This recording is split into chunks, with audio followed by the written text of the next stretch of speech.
আমাদের সমাজে স্ত্রীর অধিকার নিয়ে খুব কমই কথা হয়। অনেক মা ছেলেদের নিজেদের আয়ত্তে রাখতে গিয়ে স্ত্রীর প্রতি দায়িত্ব কর্তব্য শেখান না, বরং স্বামী যদি স্ত্রীকে ভালোবাসে বা তার হক আদায় করে তাহলে বিরক্ত হন। এই বিষয়ে কিছু বলুন প্লিজ।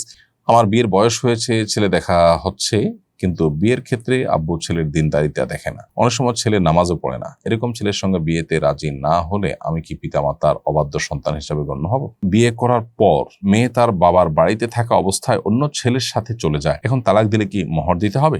আমাদের সমাজে স্ত্রীর অধিকার নিয়ে খুব কমই কথা হয়। অনেক মা ছেলেদের নিজেদের আয়ত্তে রাখতে গিয়ে স্ত্রীর প্রতি দায়িত্ব কর্তব্য শেখান না, বরং স্বামী যদি স্ত্রীকে ভালোবাসে বা তার হক আদায় করে তাহলে বিরক্ত হন। এই বিষয়ে কিছু বলুন প্লিজ। ইসলাম আমাদের প্রত্যেককে যার যার দায়িত্বের পরে সচেতন হতে বলেছে, সেটা মা হন, স্ত্রী হন, স্বামী হন, বা স্ত্রী হন, বাবা হন, ছেলে হন, সবার জন্য প্রযোজ্য।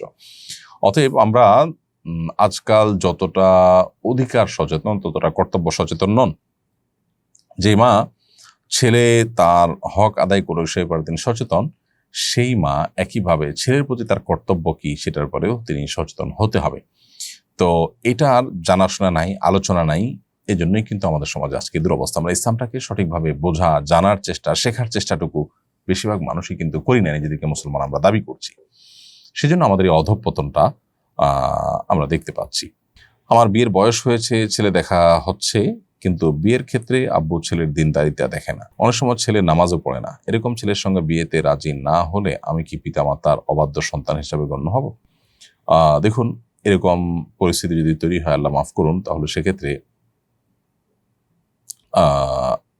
আপনার বাবা মা যারা আপনাকে বিয়ের বয়স হওয়ার পরেও বিয়ে দিচ্ছেন না, সেক্ষেত্রে অবশ্যই তারা গুনাহগার হবেন। আর যদি তারা দিনদারিতা বিবেচনা একেবারেই না করেন, তাহলে তারা আসলে অভিভাবক হওয়ার যোগ্যতাই হারান।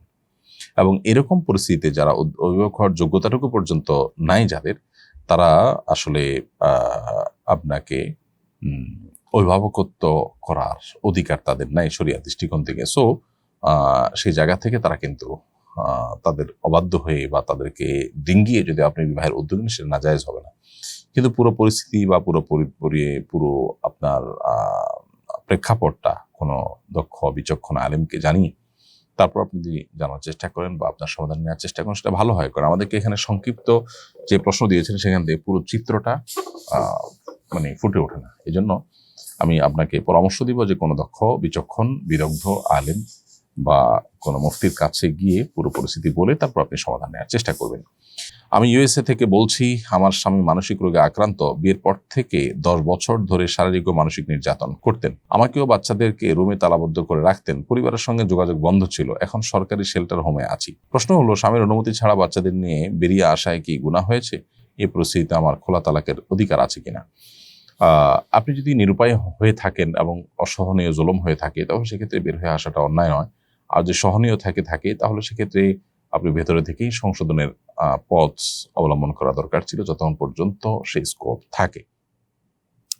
আর খোলা থাকার তালাকের নেওয়ার সুযোগ তো আছেই। এমনকি তিনি যদি আপনাকে তালাক না দেন, জুলুমের মধ্যে আটকে রাখেন, তাহলে সেক্ষেত্রে আপনি ওলামা ইকরামের মাধ্যমে, এলাকার গণ্যমান্য ব্যক্তিবর্গের মাধ্যমে মিটমাট করার জন্য উদ্যোগ নিতে পারেন। বিয়ে করার পর মেয়ে তার বাবার বাড়িতে থাকা অবস্থায় অন্য ছেলের সাথে চলে যায়, এখন তালাক দিলে কি মোহর দিতে হবে? বিয়ে করার পর যদি কোনো রকম শারীরিক সম্পর্ক বা নির্জনতা স্বামী স্ত্রী উভয়ের এটা হওয়া ছাড়াই বাবার বাড়িতে চলে যেয়ে থাকেন, তাহলে সেক্ষেত্রে একরকমের বিধান। আর যদি নির্জনতা হয়ে থাকে, শারীরিক সম্পর্ক হয়ে থাকে, তাহলে আরেক রকম বিধান। যদি নির্জনতা ছাড়া হয়, তাহলে সেক্ষেত্রে অর্ধেক মোহর প্রাপ্য হবে। আর নির্জনতা হলে, শারীরিক সম্পর্ক হওয়ার স্কোপ তৈরি হলে, সেক্ষেত্রে পূর্ণ মোহর দিতে হবে। এবং চলে গেছে, আপনি তাকে পাঠাননি, তো এর কারণে তার মোহর পাওয়া না পাওয়াতে আসলে পার্থক্য বা ফারাক পড়বে না। কিন্তু এখন আপনার কর্তব্য বা আপনার এখন আপনার অধিকার হলো যে তাকে ফেরত আনতে পারেন আপনি চাইলে। যদি সে কোনোভাবে না আসে, তাহলে সেক্ষেত্রে তারা তালাক চাইলে তখন আপনি পূর্ণ মোহর আবার ফেরত চাইতে পারেন খোলা তালাকের বিনিময়ে।